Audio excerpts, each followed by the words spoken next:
Friends, आज मैं आप सबसे एक सवाल करना चाहती हूँ। क्या कभी भी आपके मन में या आपके दिमाग में ये ख़्याल नहीं आया कि जब भी पेन, सफ़रिंग, शैडो कुछ गलत हो रहा है, किसी को ये प्रॉब्लम है, किसी को वो प्रॉब्लम है, जब भी हम ये सारी चीज़ों का बात करते हैं, इस सारी चीज़ों पे डिस्कस करते हैं, तो हमेशा सिर्फ़ एक ही नाम क्यों आता है और वो है शनिदेव। ऐसा क्यों? क्या क्या उनकी दृष्टि हमेशा से इतनी पावरफुल रही है? जब वो पैदा हुए थे, क्या वो एक नॉर्मल बच्चे के जैसे नहीं थे?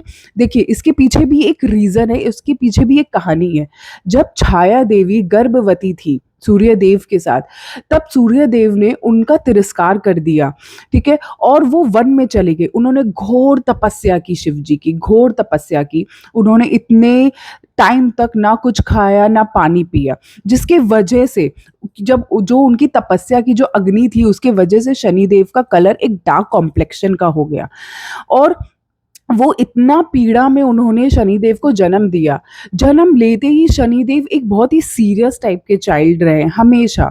ना उनको कभी किसी से कुछ मतलब रहा और उन्होंने बचपन से लेके आज तक सिर्फ़ सफ़रिंग्स खुद भी झेला है। और उन्होंने हर समय हर चीज़ पे अन्याय होते हुए देखा है और अन्याय सहा है।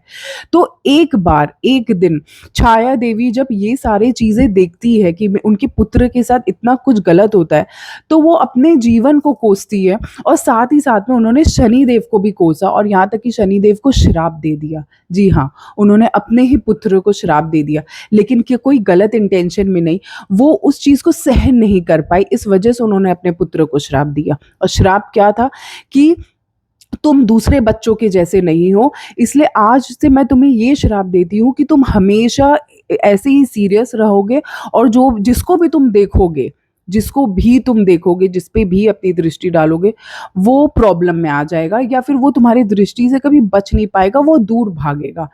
तब से सोचिए, जब एक आज के ज़माने में अगर कोई माँ अपने बच्चे को ऐसा कर्ज़ कर दे तो वो बच्चा उसे छोड़ देता है, लेकिन शनिदेव ने उस कर्ज़ को भी ग्लैडली एक्सेप्ट किया और तब जाके ये एक इवोल्यूशन हुआ, वो कर्मा के देवता बने। इसलिए हम कहते हैं कि जब शनि की दृष्टि पड़ती है ना, तो गलत नहीं होता है, आपका कार्मिक रिवॉल्यूशन होता है, आपका एक ट्रांसफॉर्मेशन होता है। अगर आप इस चीज़ को गहराई से समझोगे, तब आप अपने कर्मा को सुधारने लगोगे। तो आप देखोगे कि जो दृष्टि आपके पेन और सफरिंग का कारण बन रही है, वही दृष्टि आपको बिस्टो करेगी, आपको रिवॉर्ड्स देगी, आपको गिफ्ट देगी और आपको अनगिनत विजडम देगी।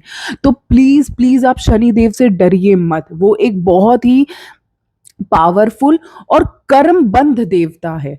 तो आप डरने से तो अच्छा है अपने कर्म को सुधारिए और ओम शम शनिश्चराय नमः का जाप करिए।